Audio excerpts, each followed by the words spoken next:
This is the in the news section of the meeting. This is when I go through usually 2 or 3 news stories, again, for those of you who are new, to kind of let you know what's going on in the marketplace. I know you probably are busy with your job and other things. You don't maybe always know what's, moving and shaking in the news of real estate investing. And so I try to keep you up to date with that. So we've got a couple of news stories I want to share with you. And the first one goes along with what I was just talking about, and is that pig members are making their mark on the Gulf Coast. And let me explain that to you here. There is a news article that just came across my desk. It was sent to me by Nathan. I don't think Nathan Hansen is here tonight, but he's one of our Destin members, comes here from time to time. But he sent me this article that was from the Business Insider magazine, just an article this month, a March article, and the title of it was 17 cities where people are flipping houses like crazy.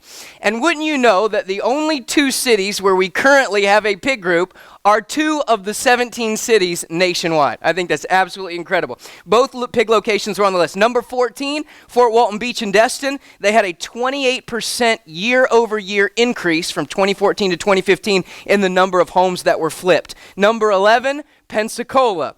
30% year-over-year increase, and I believe that our new group starting in March in Daphne on the Eastern Shore, I believe it won't be long before Daphne, Alabama is on that list. So yeah, it's definitely because of Jay, Paul, and Mike, but Eldon, thank you for that singular hand clap back there. I can tell everybody is so excited.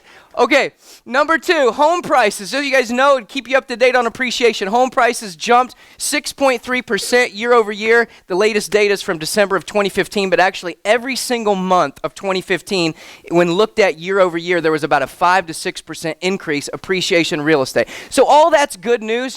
Just a couple of weeks ago, I had somebody ask me, how I factor in appreciation and stuff into flipping. We don't factor that in whatsoever. Okay, so if you're buying and holding, you really are into appreciation. And if we get appreciation, it's a great thing, but we don't analyze deals in hopes that it's going to go up in value in the next 3 to 6 months. We analyze the deal based on what it's worth today and what we can get it for. If you try to guess what it's going to be worth 6 to 9 months from now, that's what people were doing when the market was going up so quickly. They were gambling. It was like the real estate casino, and a lot of people got left holding the bag, right? We want to analyze deals based on what they're worth today. But appreciation ain't such a bad thing, right? And for flippers, you'll find out, especially if you're in this business for any period of time, you'll find out that the most important thing to us is stability. Okay, I don't want to see 30% increases year over year, because we saw where that got us, right? We know that's not sustainable. We know that's setting up for a big bust, and we got to try to time the bust, and when do we sell, and when do we hang on to our cash? The best thing for flippers,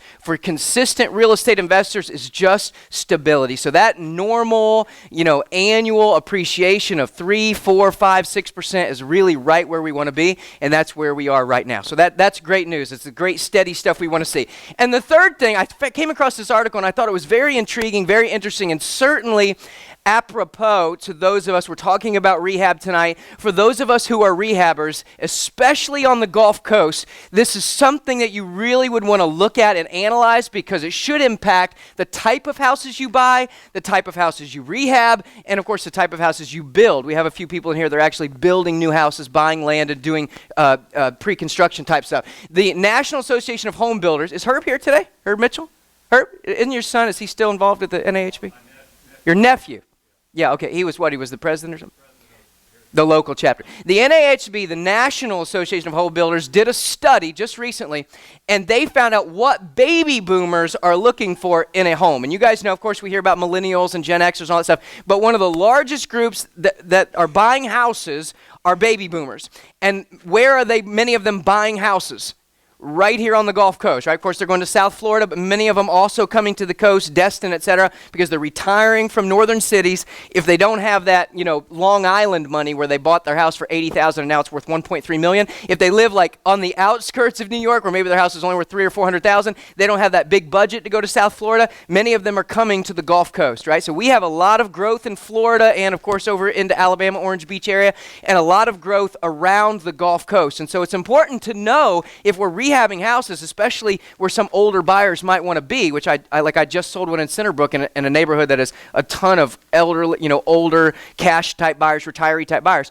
And so we want to know what they're looking for. And so they did a study, and I just want to point out a few things for you just so you can maybe jot these down or listen to the recording later and remember this. 63% of those baby boomers want single family homes. Now, that was probably pretty obvious, but it certainly is good to know. Multifamily is not something they're looking for. 75% of them, and this is something to certainly consider, 75% of them want a one-story home, right? They're looking to the future. They don't know if they're going to be in a wheelchair someday. They want a one-story home. So if you're marketing or targeting an area where there's a lot of older buyers, stay away from the 2 stories. You could get yourself into trouble. Whereas only 35 to 45% of the younger group wants to stay in 1 story. So they're okay with the 2 stories. 63% of baby boomers want a formal living room. They don't want to buy a house that does not have a formal living room, so you should want to consider that.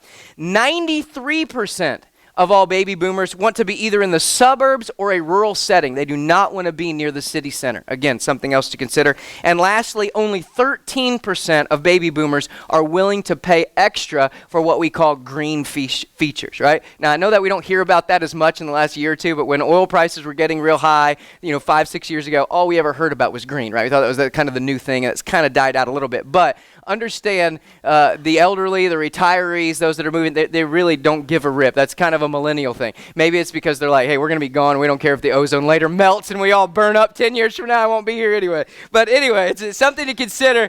They don't care about those green features nearly as much. So anyway, that's our In the News. Just you jot some notes down about that. It's certainly something to consider and keep in your mind when you're looking at houses to rehab, which of course we'll be talking about here a little bit more tonight.